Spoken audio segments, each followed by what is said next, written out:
Welcome. It is my great pleasure to welcome you to NAPCAN's National Child Protection Week webinar series. So my name is Catherine Little and I'm the CEO of SNAKE, and that's the national peak body for Aboriginal and Torres Strait Islander children. And I've got the awesome honour and responsibility today to guide you through what we consider to be an incredibly important conversation about what a community needs for children and young people to thrive. So of course, I'm going to start with an acknowledgement to country. This is something that is always really important to me because I'm sitting on Bunurong country. Bunurong country belongs to the Kulin Nation and it's in Melbourne. It's not my country, so always really important that I acknowledge the ancestors and leaders past, present and emerging, and let people know that I'm actually an Arunta and a Luritja, so I belong to the Central Desert regions. Hello to all your nations and all the lands and all the peoples who are joining us today. And I think because it's Child Protection Week, it's also really important that we acknowledge children because, you know, that's what this week is all about. And of course, for us at SNAKE, we're really strong on understanding that that's where our culture and things and the values that we express when we do an acknowledgement to country, that's who's going to carry this tradition on, and that's who will lead us into the future. All right, so housekeeping, I'm going to assume because most of you are in your houses or your offices, you already know where the toilets are. So if you need to take a toilet break, you can. If you're not familiar with GoToWebinars, the control panel is on your right. I'm not going to point to it because I think this screen's flipped around, so I'll end up pointing in the wrong direction. Anyhow, if you run into some technical issues, and I'm one of those people that always does, you can ring the NAPCAN team who've left their email contact details in the question function for you.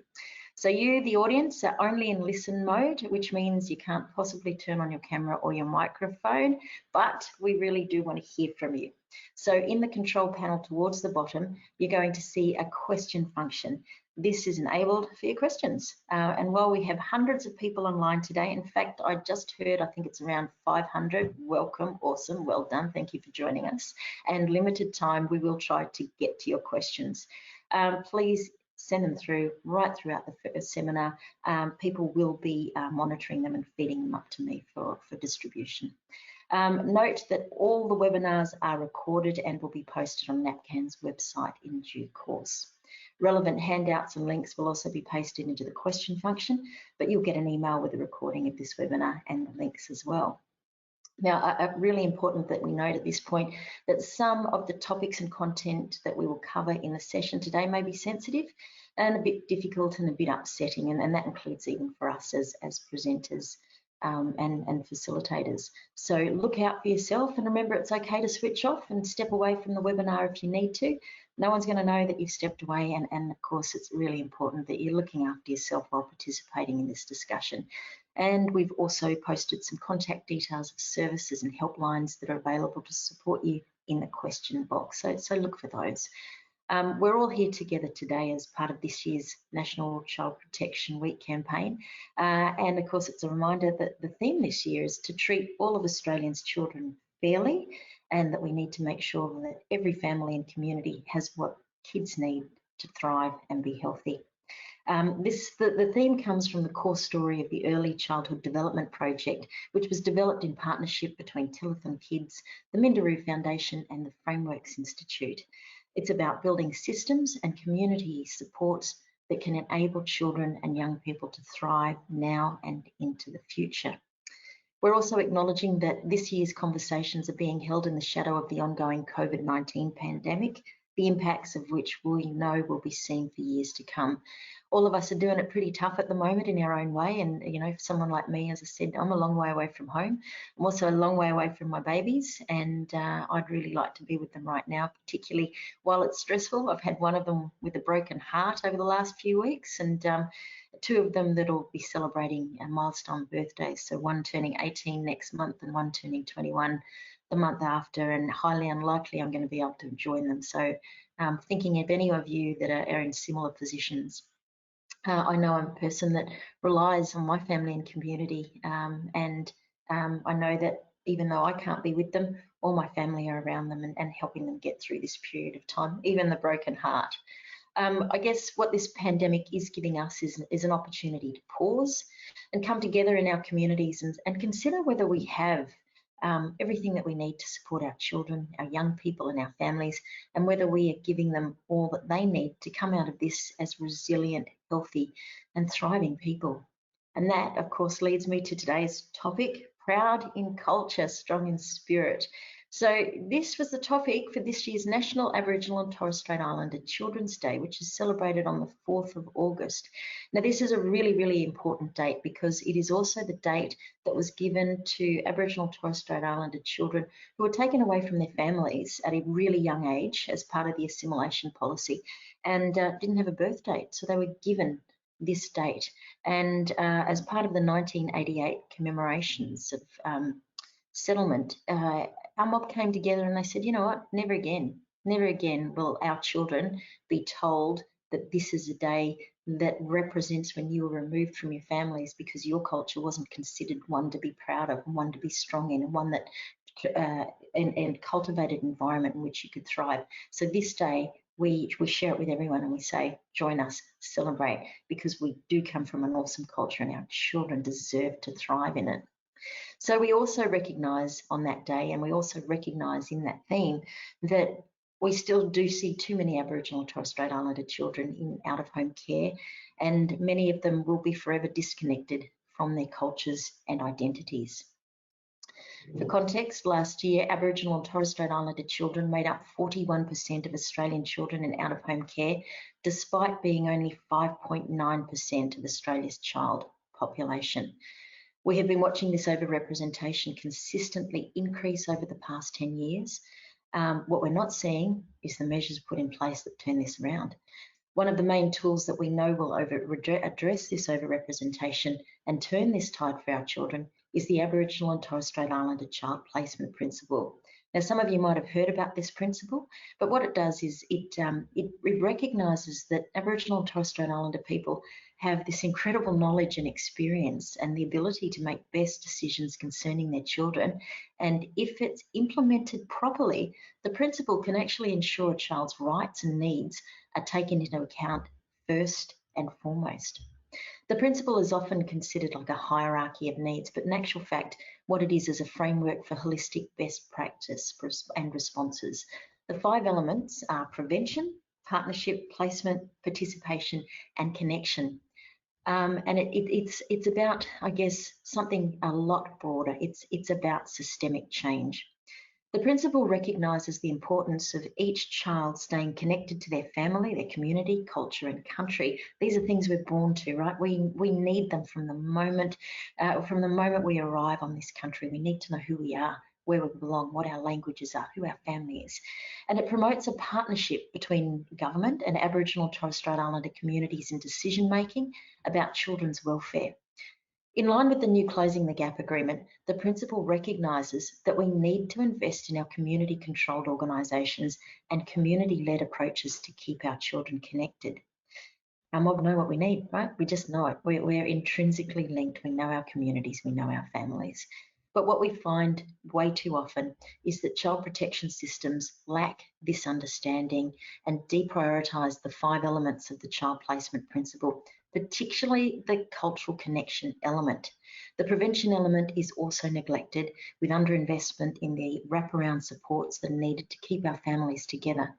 This has damaging consequences for Aboriginal and Torres Strait Islander children when they are removed from their families and separated from their cultures in out-of-home care.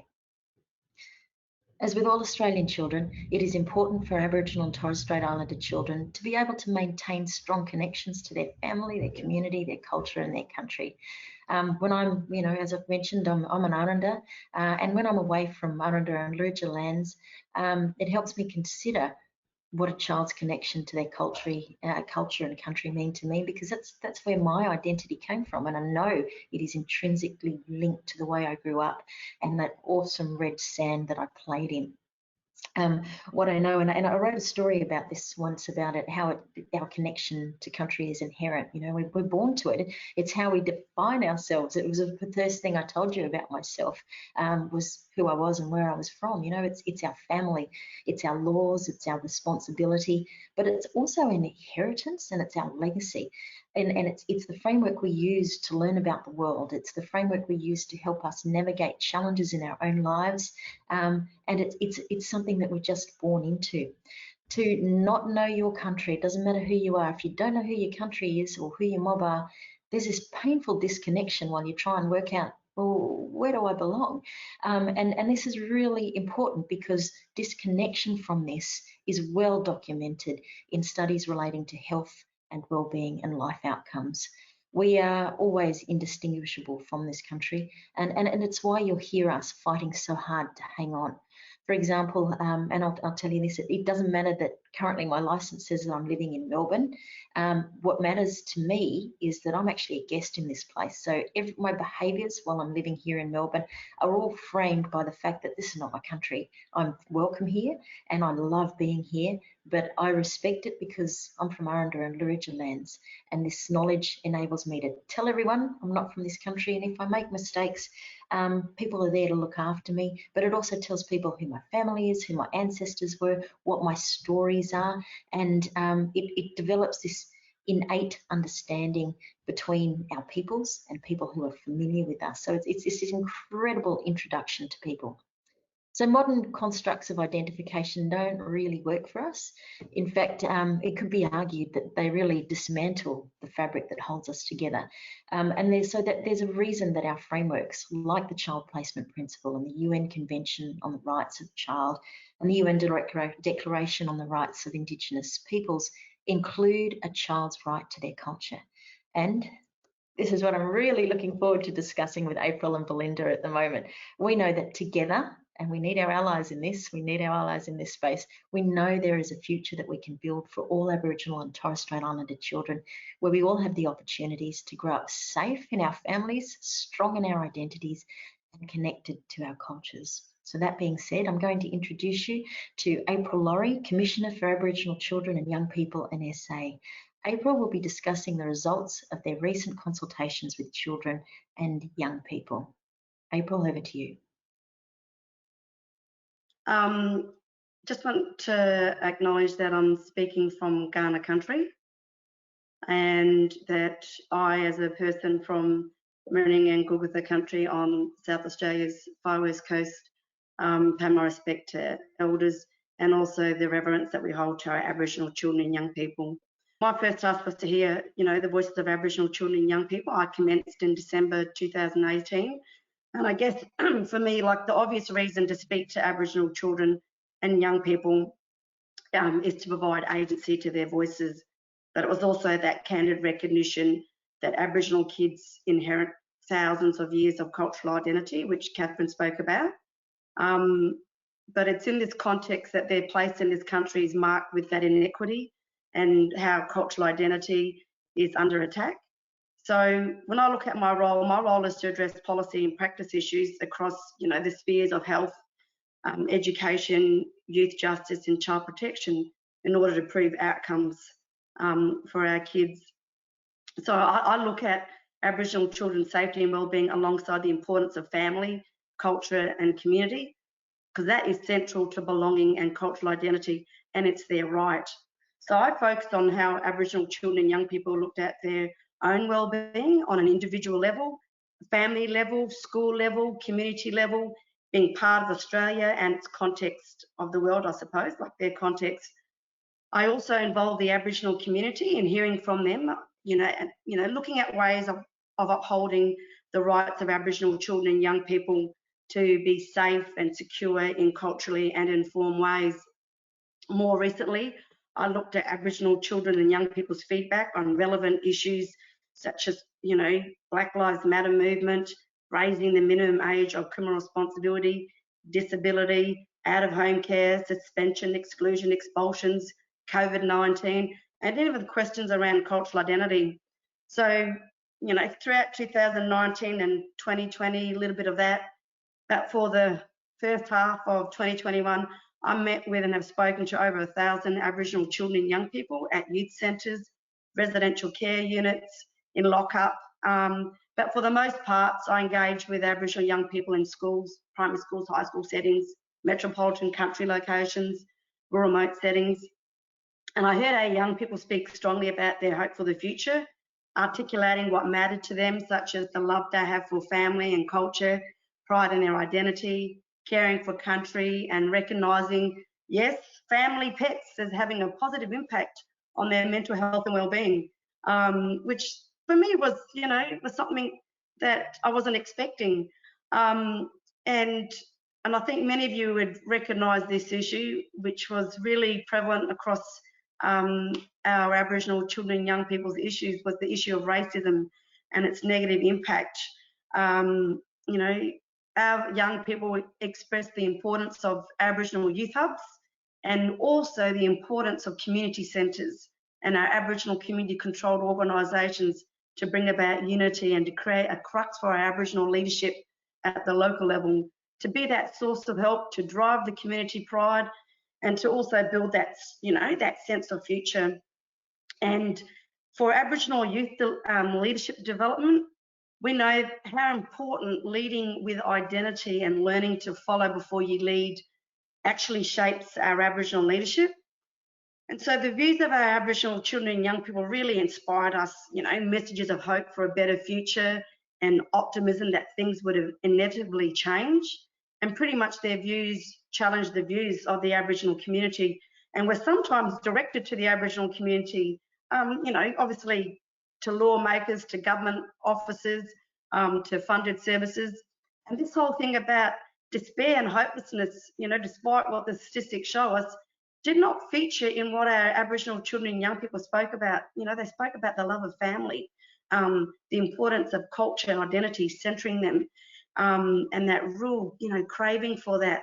And this real sense of radical optimism featured as a position of strength and determination by our young people. And so they did have 3 messages that they wanted me to share when I conducted my community engagement. And the first point that they wanted me to raise was, will Aboriginal leaders show up to challenge the injustices that impact on them as Aboriginal children and young people? And it was more about what was happening at a local level in their own communities.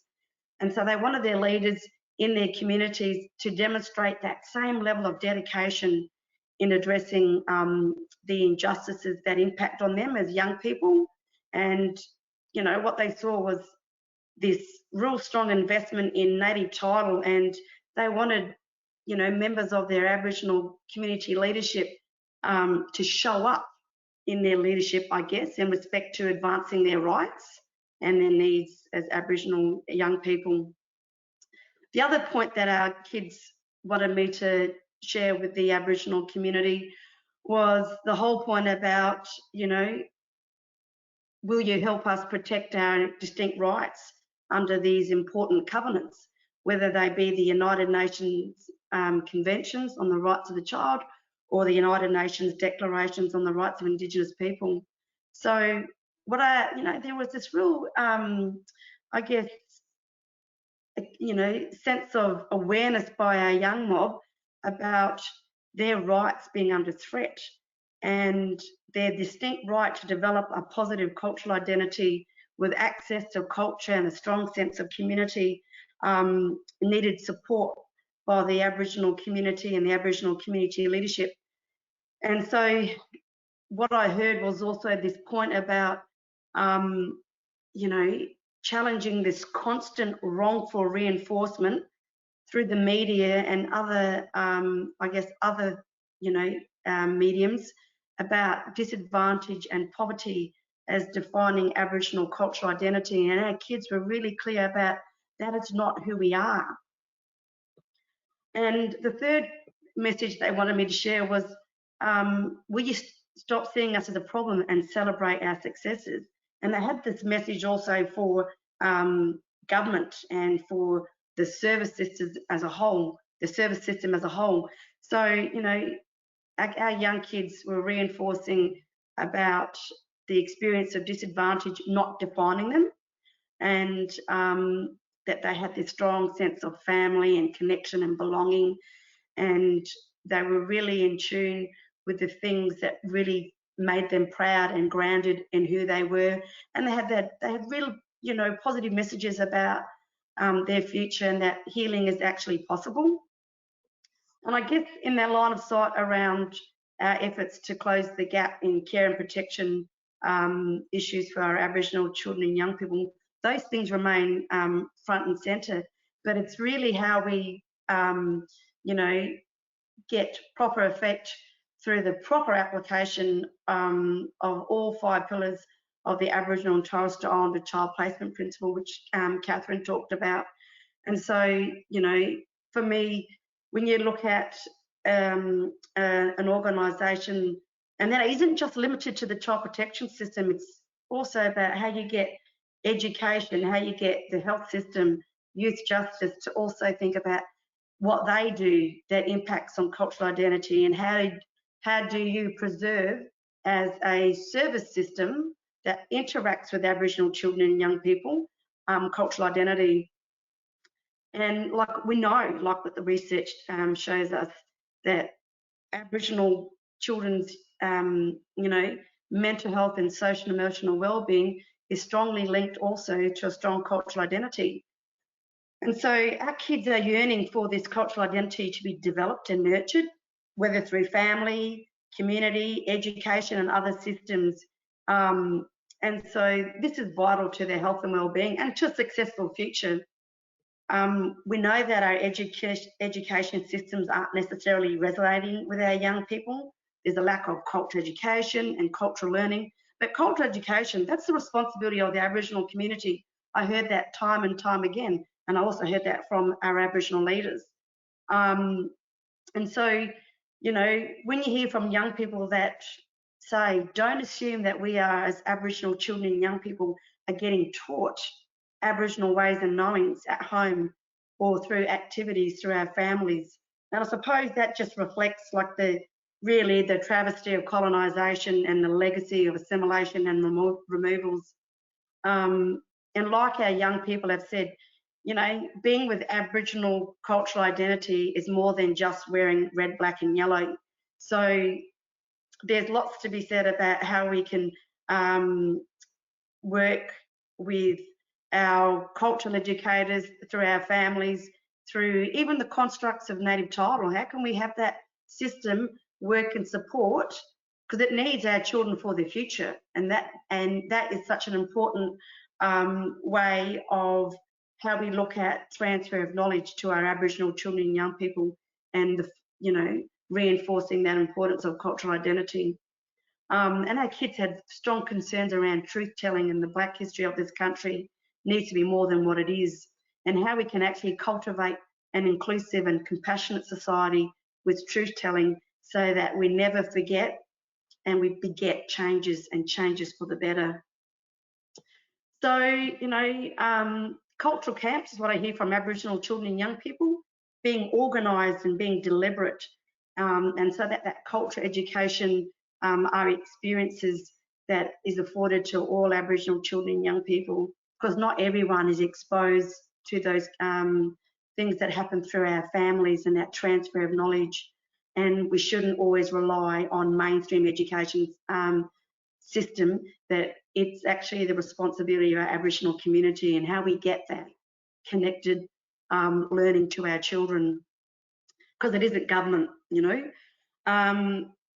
You know, and Aboriginal young people now have information at hand that was previously for a privileged few, like events around the world flow through almost instantaneously into their hands and into their minds through, you know, the phone. The, you know, social circles and networks form fluidly regardless of locality, the internet, social media. And what I've heard from young Aboriginal people has been most recently around the Black Lives Matter movement, and that mounting pressure they experienced when they returned to school after lockdown to side with the counter narrative of all lives matter, which doesn't really, for me, and I guess for our young people, for those who are pushing that agenda, not really, and that came through the social media as well, about not understanding the genesis of the Black Lives movement and actually its relevance here in this country with, you know, Aboriginal deaths in custody, child removals, child detention, and the pervading and systemic racism and the unacknowledged true history of this country, and race relations are absolutely valid here in this country. And it was sort of this thing happening where our kids weren't feeling that their rights to talk about Black Lives Matter and its clear relevance in Australia was being sort of eclipsed with the conversations through social media around all lives matter. But for us, our kids talked about Black pride being really important to countering racism. For them today, they crave for that culture education in us, wherever they can access that, and they want those stereotypes about them gone. They want culture education, as I've said, but there needs to be this concerted effort to improve their lives and opportunities of Aboriginal children and young people by empowering them with their families, their right to family, their right to a cultural identity, their right to exercise their right to self-determination, and finding the solutions and helping us to find those solutions to childhood disadvantage through this radical optimism. So, you know, there are grave concerns about the unprecedented levels of Aboriginal children going into care, and therefore cultural maintenance is really critical. And supporting cultural identity in the face of systems that sever it requires significant integration of Aboriginal leadership, especially family and family-led decision-making in those systems, and how we get the involvement of Aboriginal community and Aboriginal community-controlled organisations that can help us centre that. So as Commissioner, I want to close off with saying that one thing that was overwhelming and that struck me is the radical optimism of our young Aboriginal people, and that things will get better. And while there are challenges outlined, that I've outlined, they really fail to suppress that drive that many of our young people have for positive change. Thank you. Thank you, April. That was awesome. I really love that term, radical optimism, and certainly when I think about all the sentiments and the voices that you were bringing to everyone in the webinar, I could see, I was actually applying them in my head to children that I knew and seeing how that emerged in their own behaviours and their own interactions. And my mother always describes it as this that magic that our children bring, that magic that our children bring alive. And I liked that call for leaders to show up and challenge, and that understanding that children felt that their rights were under threat, and that, you know, their right for culture and identity. I mean, these are quite amazing things, but also there's really challenging thoughts around racism, stories we don't want to tell, Black Lives Matter, and I think one of the other things twigging in my brain at that point in time was, you know, probably one of the most notorious events in Australian recent history was the booing of Adam Goodes that effectively destroyed the career of an Aboriginal man. What he was actually doing was conveying a dance that some children at a school had performed for him, children who'd rebuilt a dance because they wanted to connect to culture, and they shared it with him and said, will you dance for us next time you score a goal in the middle of an Indigenous round? And that's what he did, and that's what he did for the kids, and it destroyed a career. So some real challenging conversations to potentially have there. Anyway, thinking of challenging conversations and interest and what might be twigging in your brain, don't forget questions, right? Have a listen. Anything you want to learn more about, anything you'd like to add to the conversation, please put them in the question chat. And again, huge thank you to April, our commissioner. So proud of our commissioners. We don't have one in every state and territory, but I tell you what, where we've got them, they make an absolute difference. And one of the ongoing calls is that we are able to unify and come up with a national commissioner as well to further support the work that they do. All right, that being said, I'm going to introduce you to Belinda Field. So Belinda is the CEO of the Yeren Eleanor Duncan Aboriginal Health Services. And Belinda is going to speak to us about the importance of Aboriginal community-controlled organisations. You would have heard a little bit about this being introduced by April. She's going to tell us why these services are different, how they function differently, and what the impact of Aboriginal community-controlled organisations is. Belinda, welcome. Take it away. Thanks, Catherine. Good morning, everybody. And firstly, I'd like to acknowledge that I'm coming from the lands of the Darkinjung and Awabakal countries here on the sunny New South Wales, Central Coast, New South Wales. Thank you, April. Certainly had my mind referring to some of the things you were talking about that resonate with the young people and children in my community. So Yeren Eleanor Duncan, and I'll start with Yeren, is actually a local metaphor which means where the fresh water and the salt water meet and make that brackish water. And I guess that's exactly what we do as an Aboriginal community controlled organisation. It's the practical application of, true self-determination. And it's where we come from a strong cultural lens and work within a Western construct, if that's even possible. But I guess the reason why it's critical that we empower Aboriginal community-controlled organisations to continue to work with our families is so that we can, protect our families and empower our families against a lot of the systemic racism and historical policies that have been forced on our people. So on the Central Coast, we're actually the only registered out-of-home care agency, and the name of our program is Nalia, which in local language actually means I, we, belong.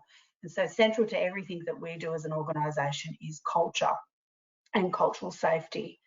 So on the Central Coast, we're one of the largest New South Wales regions with around approximately 600 kids in statutory out-of-home care. And like I said, we're the only accredited out-of-home care agency, and we supervise 25 placements. So we definitely need more Aboriginal community-controlled organisations caring for our kids. We also have a family preservation program, and I guess that's where I'm really, really excited about how we can work with families and keep them intact without the expense of, making sure our kids are safe and that parents are empowered to provide that safety. Noting that one of the stark statistics is 1 in 7 Aboriginal people over the age of 50 are actually a part of the stolen generation, and we have around 20 to 30% of our children in our community that are actually stolen gen. And so we have a lot of our children that come to our program that are really disconnected from culture, disconnected from their family. And I'll give you a little story, a real live example. So our program is still in its infancy in terms of being accredited out-of-home care agency. Like I said, 2018 we took the program over, and those placements were actually transferred from another legacy agency, which I won't name. But it was interesting that a lot of our children that come across, when the case transfers come across, that there was no extended family, or they'd done extensive family finding and were not able to find families. And within 2 years, one of our larger family groups, one of our 4 kiddies that were actually in placement with a non-relative foster placement, just through connections in community, we were able to locate an aunt who has now taken on full-time care of those children. And so for us, that was a huge success, because it meant that these children were placed back within family. And so those cultural connections, the children were having all sorts of trauma-related behaviours at school, required intensive therapies, and I can hand on heart say to you that with the interventions from our agency and through supporting aunt, those behaviours are all but gone, and having regular contact with their natural parents, and that's really being nurtured and fostered. We've also been able to again, through supporting some birth parents that, you know, were obviously not in a good place in order for their children to be removed by the department. 3 of the children were placed in care until the age of 18. And so mum was supported through a suite of other services that our organisation provides, and through that she was able to, through the courts, apply for a Section 90, and those children have actually been successfully reunited in full-time care with their birth mum, and doing exceptionally well. And central to all of that is that cultural safety and cultural connections. Another example of our family preservation program is underpinned by family is central and Nara, which means listen, and Gujagangs in Darkinjung language is children. So it's always about listening to the children.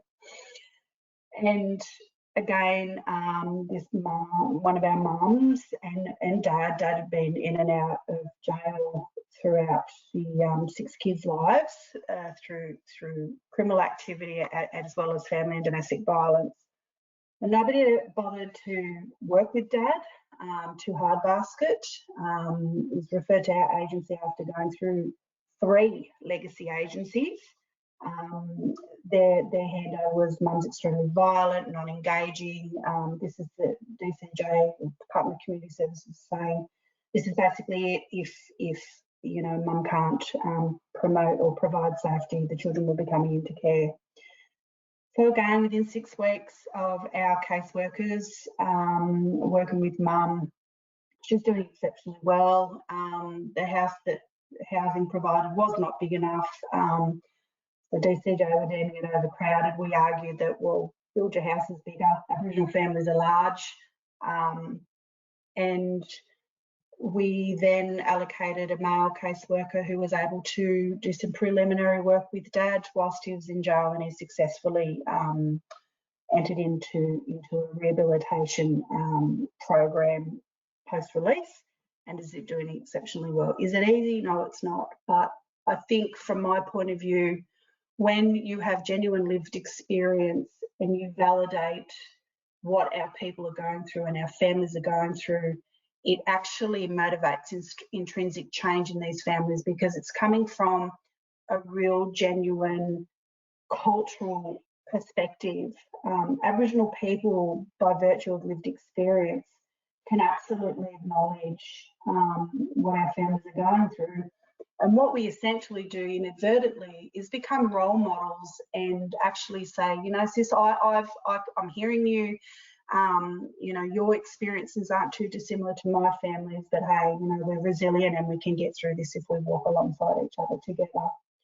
So I guess for me, again, the point of difference for Aboriginal community controlled is that practical application of self-determination, and we practically implement the placement principles that April was talking about.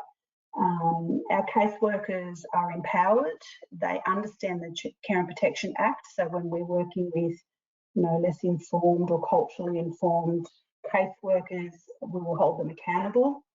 Family-led decision-making, absolutely. We will support that and facilitate that.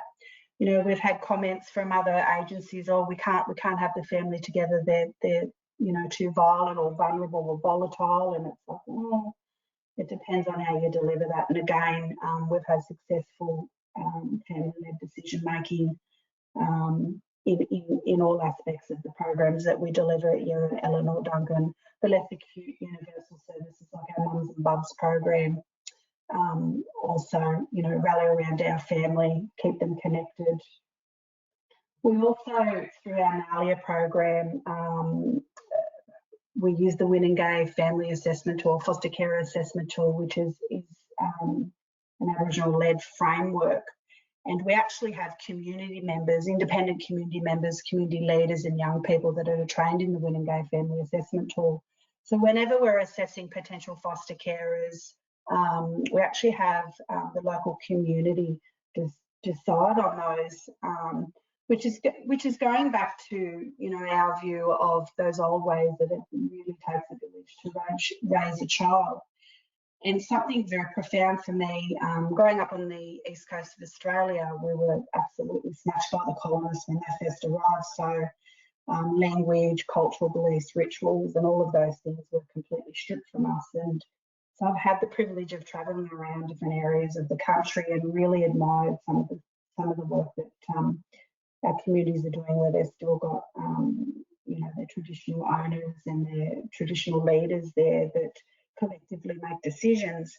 And so we've modelled that, and to date that has been extremely successful, albeit a bit challenging, particularly in the East Coast context. We've got a lot of displaced off-country mob, but central to all of the work we do is culture and cultural safety. I'm really proud of that.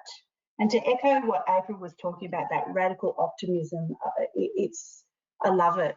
I needed a word to describe the optimism that our young people on the Central Coast have, and we're a really young cohort. The median age of the Aboriginal community on the Central Coast is under 25, so a really young mob. And oh geez, they're fierce. You know, they organised and orchestrated the Black Lives Matter march here on the Central Coast, one of the first of its kind, and it was really profound. And so we're really focusing on empowering our young people, and so our children and young people in statutory out-of-home care and our family preservation program see that, and have these huge aspirations that we're able to foster. And I guess I put it to Treasury, funding bodies, whoever else wants to listen to me. Stop funding legacy agencies, because it's kind of like a sign of madness. The closing the gap isn't closing, it's widening, particularly in child protection and the rate of Aboriginal children continuing to be placed into statutory out-of-home care. I've just given real examples of children being returned to their natural families. Would that have happened in a non-Aboriginal community controlled order? Probably not.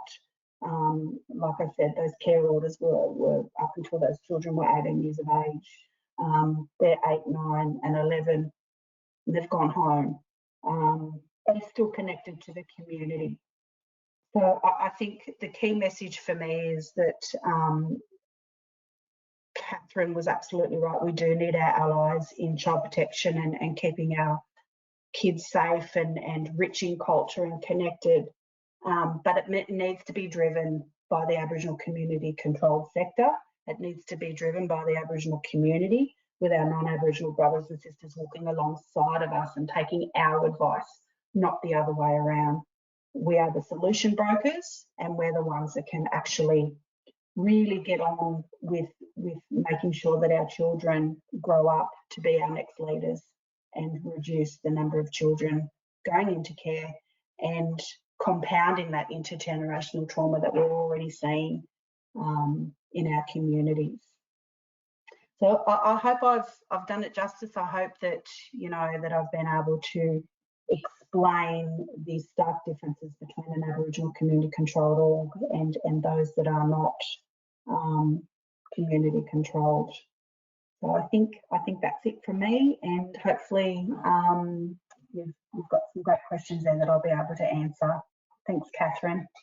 Thank you, Belinda. I've just got the little American voice telling me I'm unmuted. What a fantastic conversation. And I love that challenge to stop funding legacy agencies. But there's also that challenge of, well, okay, if you represent a legacy agency, how are you going to work alongside us? Start putting those plans in place. The evidence coming through from the Aboriginal community controlled sector, where transition of services has already started, is quite startling. And certainly in Queensland, we're seeing a halving in re-notifications, VACAs reporting rehoming of families, of children to families that had been considered were never ever going to hit that mark, and yet it's happening at a rate no one ever expected. There's less critical interventions. This is really positive. One of the things I'd like to pick up on there is, we're talking about children being able to grow up strong in culture and they're proud in spirit and all those sorts of things, which is just fantastic. But it is really critical that when we're thinking about all these things, we do understand the impact of disconnection on families as well, and what that means to our own parenting practices, and how it can strengthen us. Because you were last off the mark, Belinda, I might flow this one to April. April, how important is it for families to be able to connect to culture, and what can we do there to support families who are suffering from trauma and disconnection? Yeah, thanks, Catherine. Good question. And I know that I said in my talk that the legacy of colonisation and forced removals and the incarceration rates and youth detention have been all sorts of things to really fraying our families and our connection to our own cultural identity, and what we can do as, I guess, an Aboriginal society or societies is look at ways to support our families. And we know that Aboriginal community controlled organisations is usually a good starting place for our families who might have that sense of disconnection. We know in child protection that we've got waves of families who themselves were affected by, removals and incarceration, that it's this intergenerational cycle of trauma.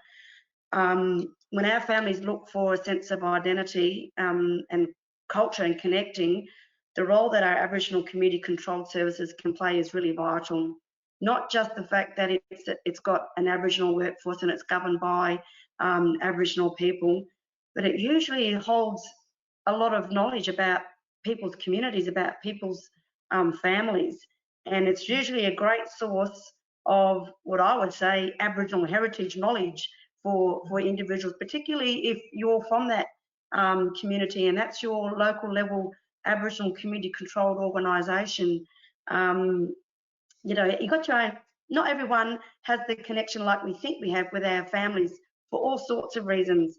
I come from a very strong family context like yourself, Catherine and Belinda, and so for me that's not really an issue. But the fact is, in this line of work, we're coming across families that have had their lives fractured by interventions, fractured by government decisions that have really disrupted their family unity. And everything starts back with preventing those actions that really demise families. And so I can have a big talk around how we can get in with early intervention and do early help services and divert our families away from those things that really affect the family and the family connections. But there's a lot that is said about starting actually earlier with our children, building in, through early childhood education, through the role of our cultural educators in our community. We've got to find ways to transfer that knowledge to our children so that they grow up with this great sense of, we heard it from our children and young people, this great sense of centering of identity and belonging, so that when they have their own families and they're raising their own children,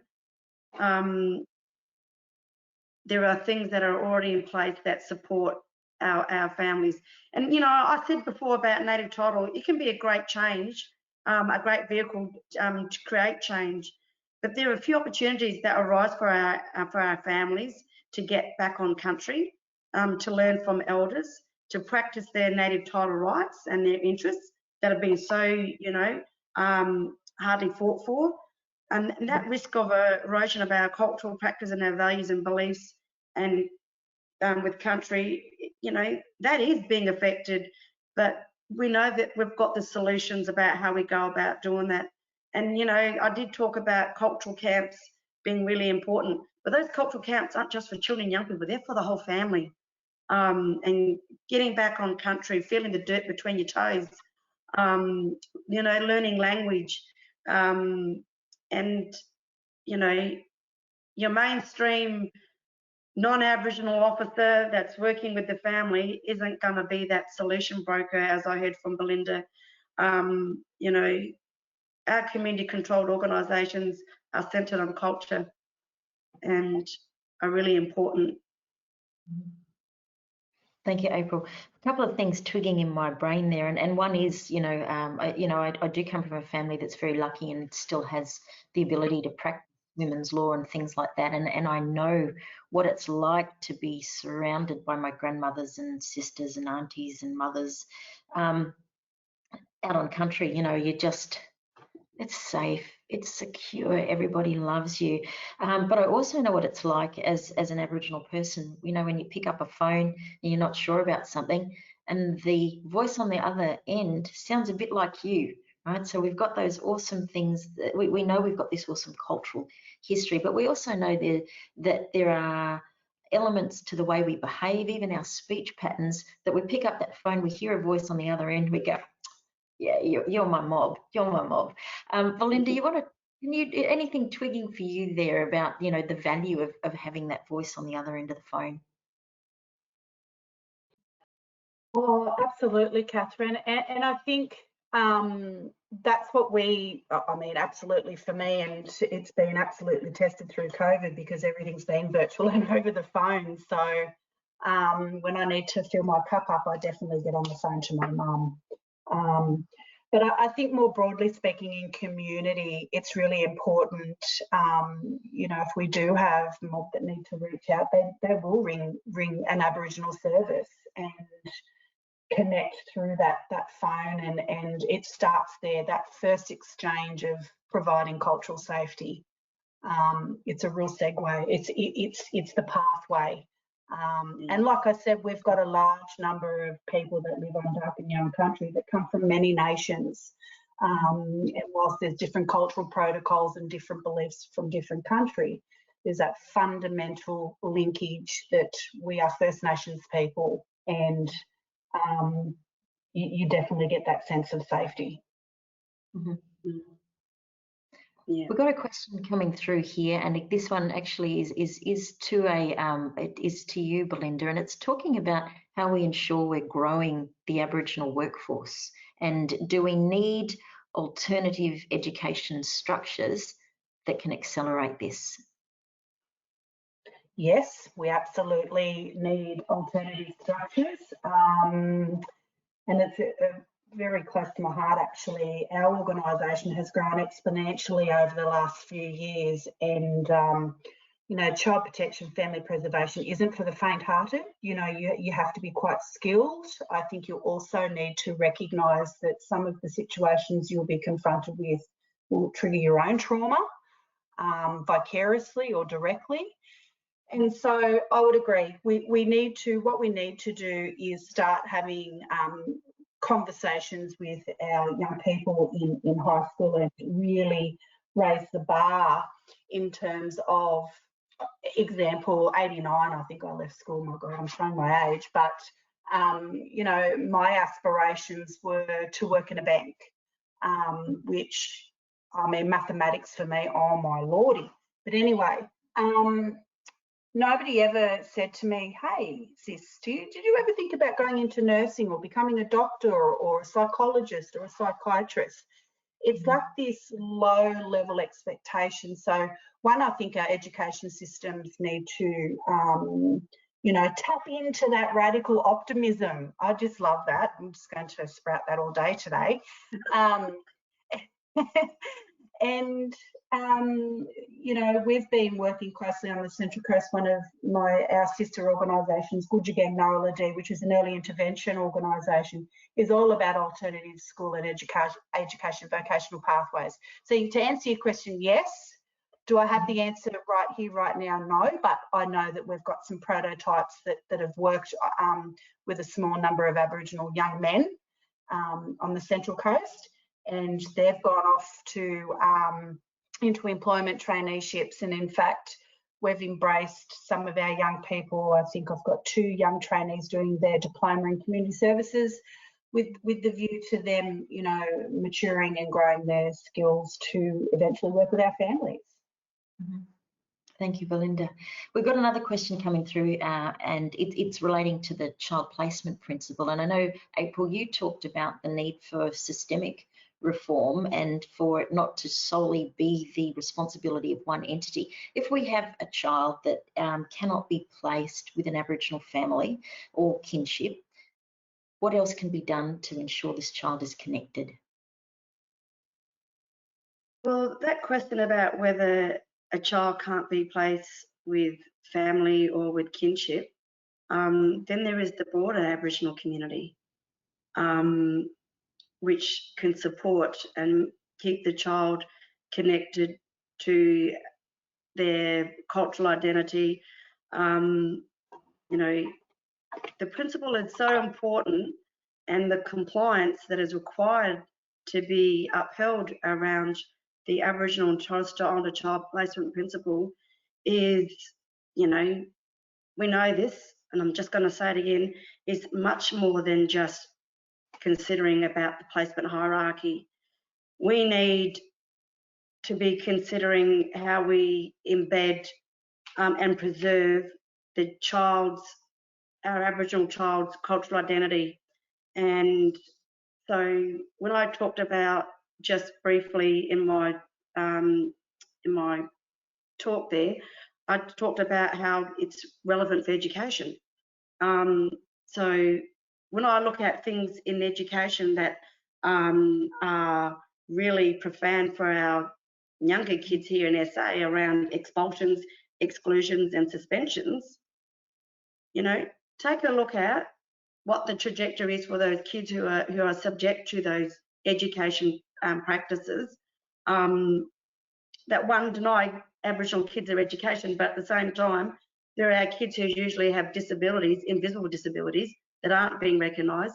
But how can the education department implement the Aboriginal and Torres Strait Islander child placement principle?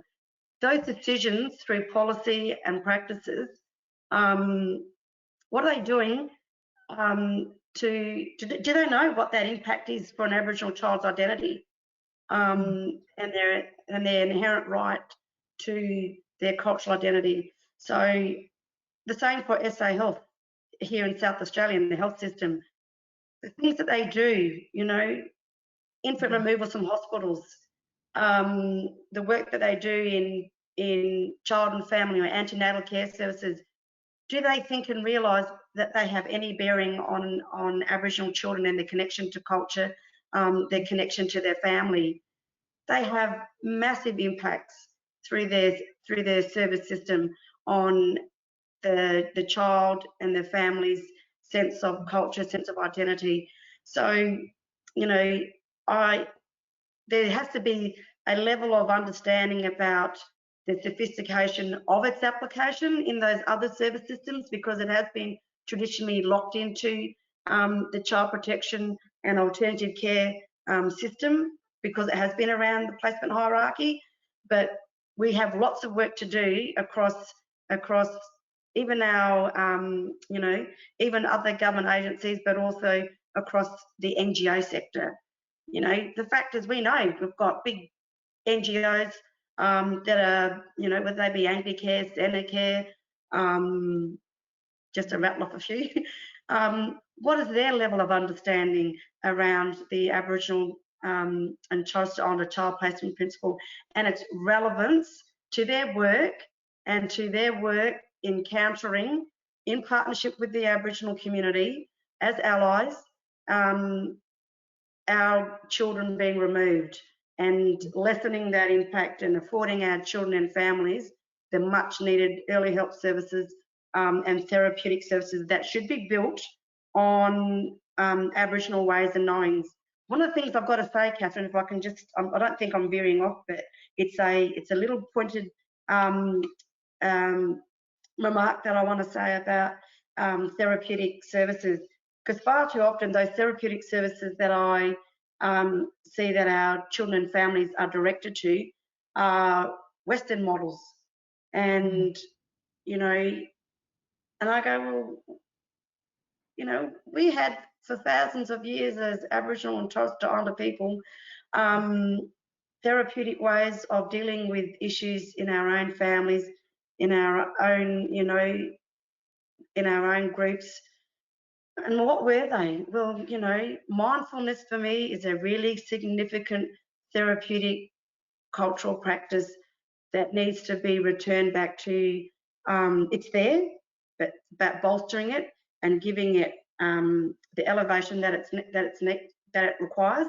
So when I talk about how, you know, our young people, Aboriginal males and females, having access to cultural education, for our young fellas, you know, our young blokes learning how to make a boomerang, going out looking for marlin, like looking for kangaroo, going, you know, following the tracks, tracking down goanna and finding water holes. That's all therapeutic. That's all mindfulness.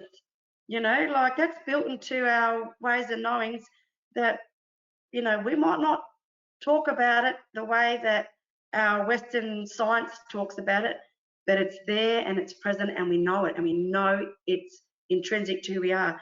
For, you know, our young women, therapeutic ways is the things that we do around weaving and sitting around with our nanas and our aunties, yarning, whether it be at the modern way of cards, where I grew up. But those ways and knowings are there. We need to make them more accessible to our Aboriginal children and our families, and actually recognise they are valid and they are intrinsic to who we are as Aboriginal people. Yeah, a couple of things I want to pick up on there. And I think it links also not only what you were saying, but what Belinda was saying before, because we know as an Aboriginal culture, we did have our doctors, and we got our lawyers, we got our law people, we got our politicians, we were the first bakers, the first artists, you know, we were the first of so many things. And we know that that culture is so incredibly sophisticated. We know that the Jukupa is tied to the earth. We know that every step you take, you're being told to remember, pay attention. What does this sound? What does it sound like when your feet fall? What are the birds make? What noises are the birds making? And most Aboriginal families will tell you, you hear the wrong bird, you want to run real fast because there's a karacha coming or bad news coming, right? So these are really important things to pay attention to, because often that bird is telling you that there's a dust storm coming and you need to get inside. But it also connects you to the rhythm, you know, the rhythm and the heart of your country, and without fail, you know, you just, the opportunity to be immersed in your own environment and present is just a gift. But you also touched on at birth removals, April, and that is something that is becoming more and more alarming, how many babies are removed at birth, but so are pre-birth notifications, because someone's made a notification before that baby's born for this to happen. And if I think about, again, the therapeutic care of families and children in our own cultural ways, where there would have been grandmas sitting around and giving you the opportunity to have a rub, make you present, heal you, tell you you're okay, blow the bad things away. But there was also little tools in place like, you know, baby's born, let's go out and smoke, baby. Let's blow all the spirits away. Everyone feels good. Not only baby feels good, but we feel good as well. As someone who works in health, what else can be done to support families preparing for a new baby, Belinda? Thanks, Catherine. Absolutely. So our Dungan Gudjagam, which means mother and baby program at Yarra and Eleanor Duncan, is exactly that. So we provide cultural cares. It's an Aboriginal health-led model. So our midwives and early childhood nurses actually work with the Aboriginal health workers, not the other way around. And I'm pretty big on promoting that, because what we find is any of those families that are coming through our medical centre that, and again, goes back to community connections. We typically know who's who in community and which families might need a little bit more additional support, which families are fractured, which families, you know, we know will rise up to the challenge of the newborn baby. So I think what we need to get better at is really being that conduit between our health centre and we also have women that join our services that don't necessarily have their antenatal cares done via our GPs. They'll use external GPs but link back into our Aboriginal health workers. And that's pretty critical because could only really talk for my service, but you know, we've got GPs that are non-Aboriginal, and whilst they, you know, are immersed in culture, they're not Aboriginal. They don't know what we know. And so quite often, you know, those GPs may be the ones doing the reporting. And what we have set in our organisation is if you have any child protection concerns, you talk to the Aboriginal health worker first. You will never make that decision in isolation. Yes, we're all mandatory reporters. We understand the legislation, but you don't understand the family. And that's really, really critical. So what we try and do is intervene really early, softly, sometimes having to have some of those tough conversations. And we'll quite often, if we have to, bring in some of our elders in community that can, you know, just say, look, bub, you need to get sorted. And we also work really closely with the maternity services at the Central Coast Local Health District, and that's been fraught with some challenges, and trying to break down, you know, some of those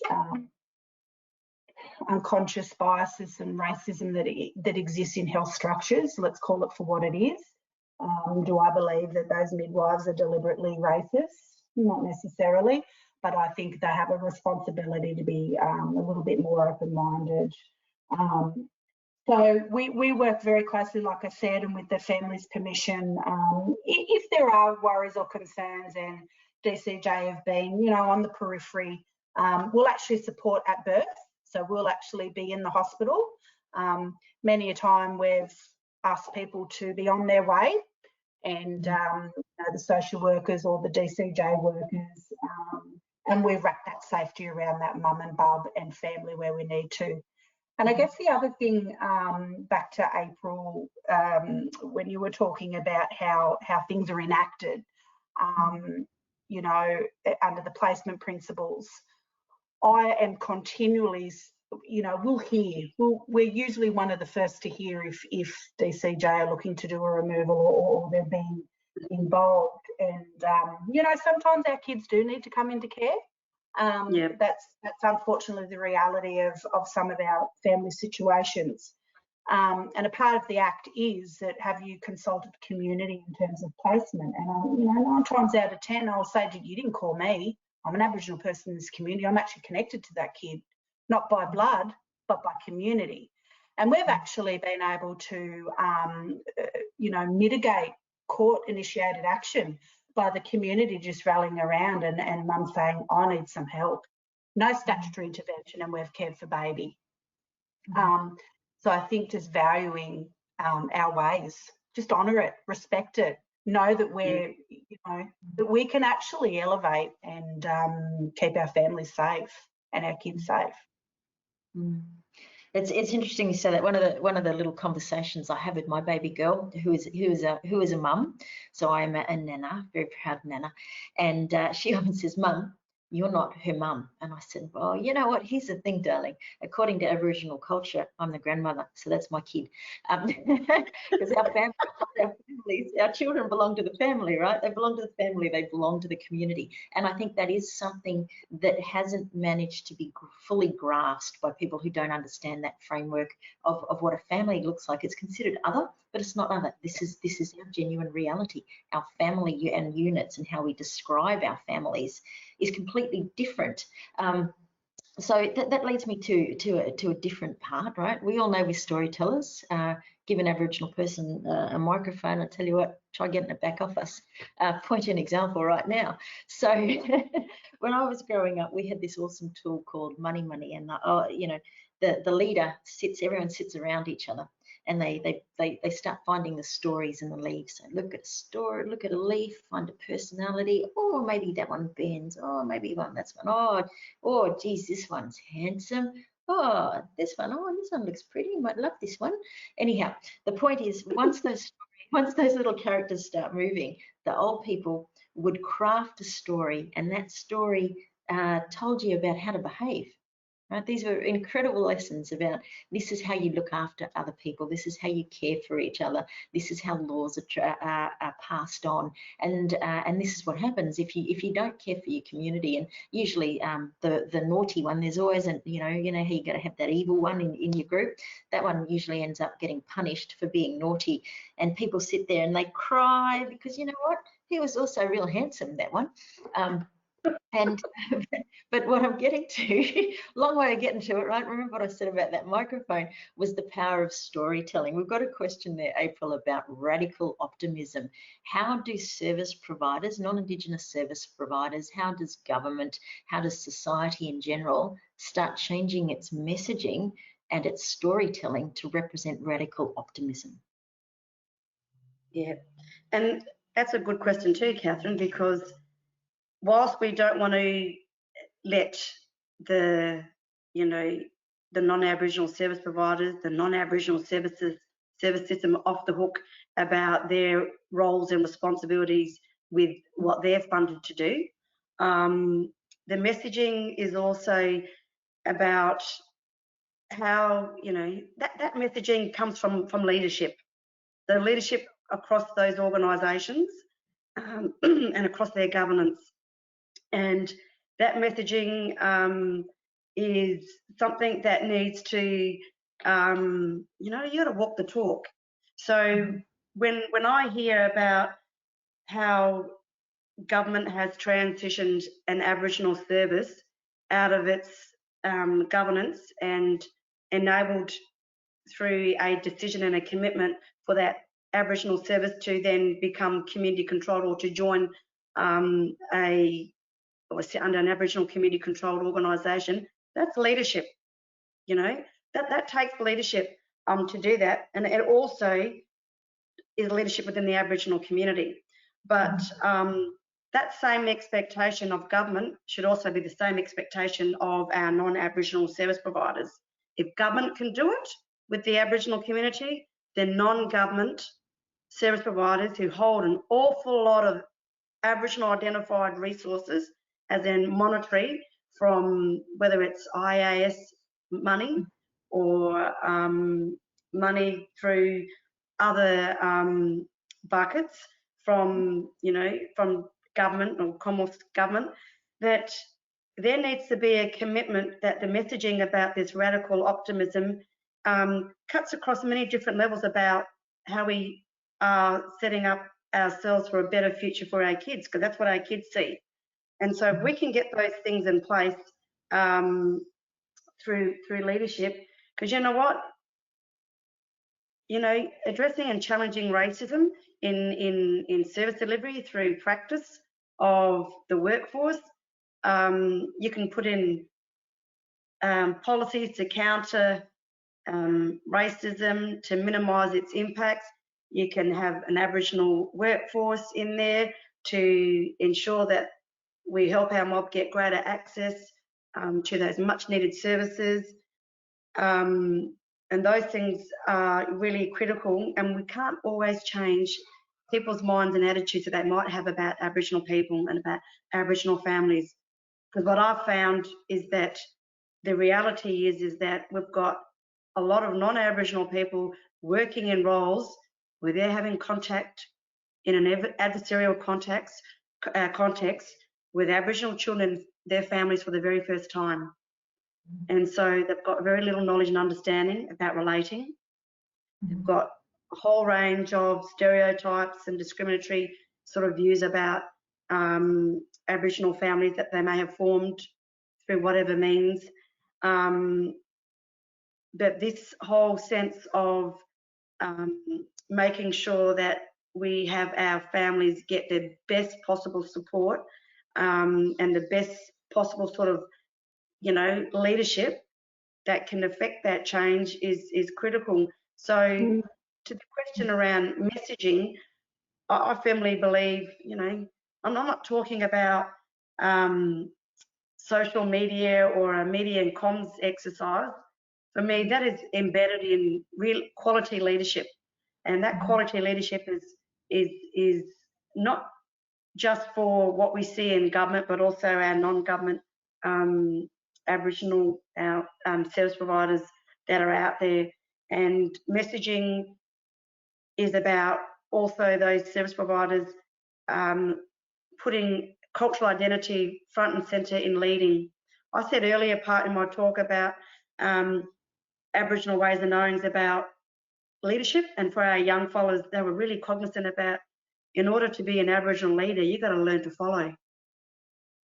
Follow your Aboriginal leadership, follow what's going on in your community, and it's really about understanding what that looks like when you're trying to really think about how we should open the doors and provide the pathways and the mechanisms that support our young mob to, you know, be the leader that we want them to be, but be the leader that they want themselves to be.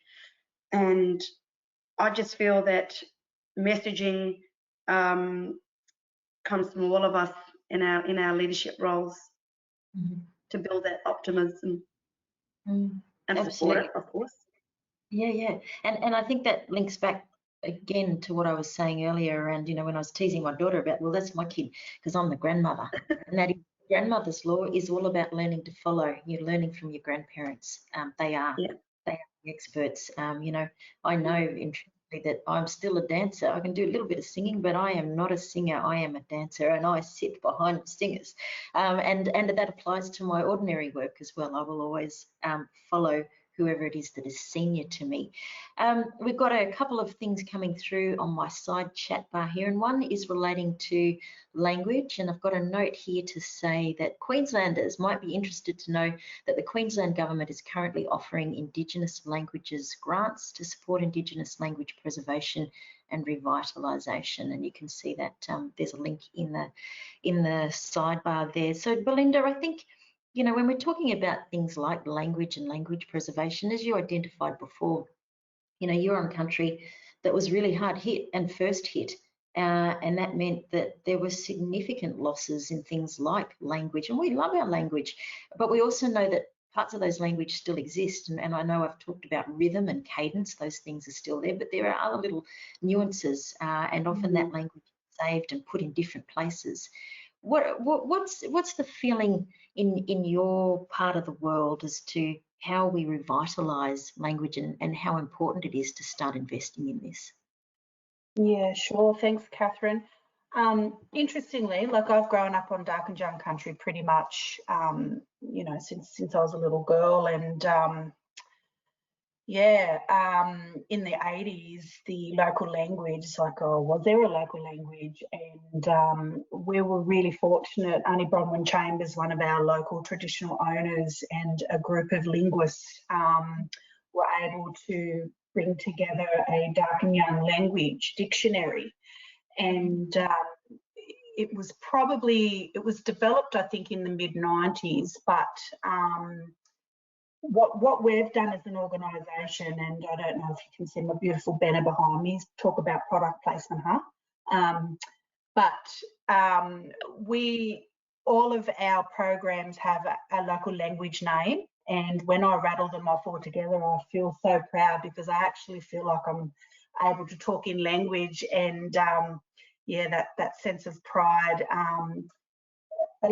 All of the local Aboriginal organisations have a local Aboriginal language name, and all of our messaging, our phone messaging is all language.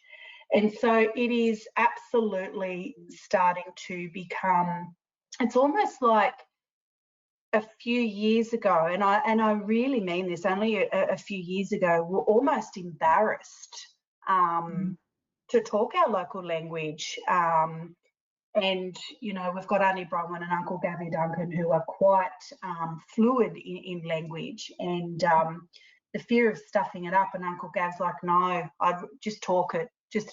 And so that, I've got a background in teaching, and so my phonetic pronunciation tends to get in the way, and so oo isn't oo, it's ah. So really deconstructing that English language so that we can pronounce the words. And you should see us sometimes in team meetings. We'll all sit around and, you know, talk language, and some of us are actually really good at it, and some of us, just need to keep practicing it. And it comes back to that practice. But I see my staff and I see the community when we maybe say one word, like Google means strong. So Google Yira is at the name of our dental clinic, Strong Teeth. And so, Google Yira, I can talk language. Dangan Gujigang, mother and baby. Nalia, we, you belong. Magawag. So these are all of the words, and then we're now putting them into sentences. And you can just see people being with pride, Catherine. And it's not their language, but language is for everybody, yeah? And it's so beautiful. And so we also have our Gujigang Naraladi, which I said is our early intervention service run by the beautiful Simone Hudson. And she teaches little language groups. And you see these little 2- and 3-year-olds pronouncing these words because they're not conditioned to the English language. So it's so beautiful. And they just beam with pride. It's just beautiful. So just got to keep using it and be really proud to use it and not embarrassed if you get it a little bit wrong. So I guess that's really important to us. And New South Wales have also got an Indigenous language program. I'm very fortunate. One of my board members is actually part of the languages group. And she's a Gomeroi woman from Moree. Her family, she's been born and bred on Darkinjung, but I love listening to her talk language. It's mesmerising. Seriously, it's a beautiful language. Well, that being said, I'm going to say Allergy Nundukulini, which, if you don't know that language, means like that, I'm listening to you. And I'm going to throw it now to April. Nundukulini, what did you hear in what was being said there? The beauty of language, and for yourself, or for what Belinda was saying? Well, for what Belinda was saying. Yeah, the beauty of language and understanding that, even some of our, mature age people in our community are still learning language, and how we get opportunities to ensure that our really young children learn language. And I know, like, here in South Australia, the fact is, it's about 38,000 Aboriginal people, and pretty much half of the Aboriginal community live in metropolitan Adelaide, which is Ghana Yurta. So, we've got a lot of people here that come from other country, in Adelaide. And whilst there is lots of push to introduce, and rightfully this should be so, Aboriginal languages into our schools, how do we get that more fluidly across the Aboriginal community? So there's some really good things happening here with Towndy Aboriginal Community College delivering Cert 3 and Cert 4. So they are more, you might not be fluent in speaking language, but if you learn how to teach how someone can learn language, well, that is really significant as a skill across the Aboriginal community. And so I think that's a really good way of getting language centred in our community, in our young people, as a way of building that positive cultural identity across our community. The other thing I heard from Belinda really was how, your workforce can actually, as part of messaging, can have language built into everything from policy, naming policy, to naming programs. Speaking language is more than just doing the welcome to country, the acknowledgement of country. It's everything to do with how we build culture and exude culture in our services, particularly our Aboriginal community controlled services. But I always say, infiltrate government and really make that indelible mark with our identity unashamedly in, whether it's challenging the naming conventions of buildings that always have some colonial name. Let's give it and give recognition to an Aboriginal person who was our pioneer in our community. And let's look at ways in which we have more than just symbolic gestures around Aboriginal inclusivity in the way we you know, design and deliver services, get Aboriginal philosophies of ways of knowing, you know, into service delivery, into service design, into the way we actually even do our role descriptions when we're recruiting people, putting a lot of value on Aboriginal cultural intelligence and Aboriginal community intelligence. And I say it's intelligence because no one else has got it. It's our expertise. And how we reflect that and construct that in a role description is really measured, because I've seen some real buoy, deadly role descriptions that can only attract an Aboriginal person into that role, and what it asks for in capabilities, in knowledge and understanding and skills and expertise. Only a black fella can do that. And but it's about valuing that in the organisation. But it always takes Aboriginal leadership to drive that, always. And you know, I used to joke, and I'll just share this with you, like, you know, sometimes waiting for that perfect system is, you know, this is about all my experience previously, you know, culminating 30 years or so in the public service here in South Australia, is a bit like this T-shirt I used to see in the Adelaide T-shirt shop on High Street when I always walk past it going from one meeting to the next, and it was a skeleton on a bench, and the T-shirt would say, waiting for the perfect man. I said, I'm waiting for the perfect system. Aboriginal people have to create it, have to drive it, have to lead it. And that really, that perfect system actually, I think we're getting closer to Aboriginal community controlled systems in child protection. And, you know, the signs of things happening in Victoria is a message to all of us nationally about making a commitment and driving those decisions so we can enact a whole change management process to bring about Aboriginal community controlled child protection out of home care. You know, I think we've waited on government like they have the answers for us. They've created the issues. Our ways and knowings, our service systems, led by us, developed by us, for us, will be the change that our kids talk about. Yeah, and certainly it's something I know as someone who sits with the Coalition of Peaks, that one comes up, is we can't wait for governments to do this for us, because this is why we're sitting in this position right now. Skeleton waiting. Absolutely, it'd still be the skeleton waiting. Now we're getting really close to time. In actual fact, I think we're over time, but I haven't got the 2-minute alert. So if someone needs to give me the 2-minute alert, give it to me.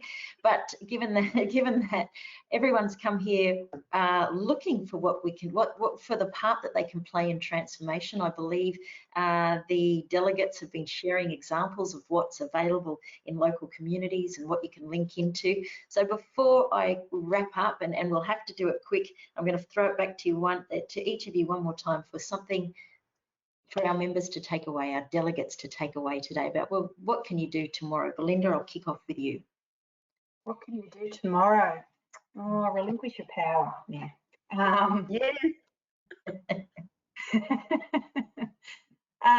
Well, you know, I'd put a call out to my local community and the non-Aboriginal organisations.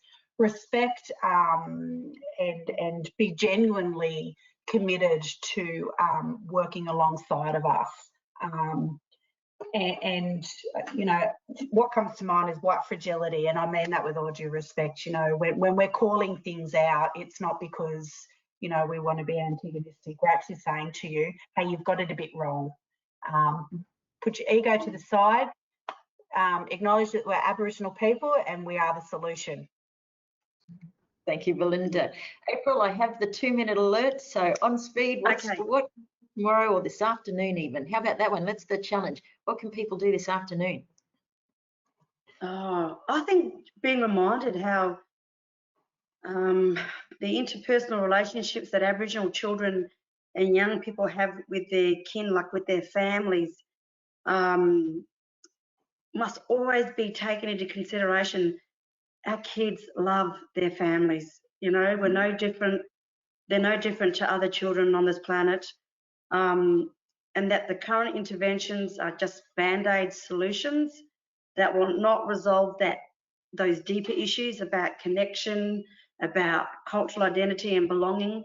So, you know, while those things raise for me the importance and the necessity of cultural safety and being, you know, ensuring that the reforms are culturally informed, it really is about, I want people to take away how important interpersonal relationships are for Aboriginal children and young people with family, and that's their inherent right, and to acknowledge that there are so many things that takes place, from policy decisions to the way services are designed, to the way that laws are designed, that fast track our kids into detention, into removal, that there are many things that really interfere with an Aboriginal child's right to their family, and to really acknowledge that interpersonal relationship and connection to family is solid.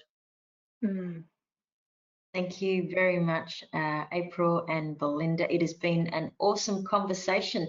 Just in case you're wondering how many people you've been talking to, I believe we still have 650 people online. Thank you, everyone, for staying on board with us.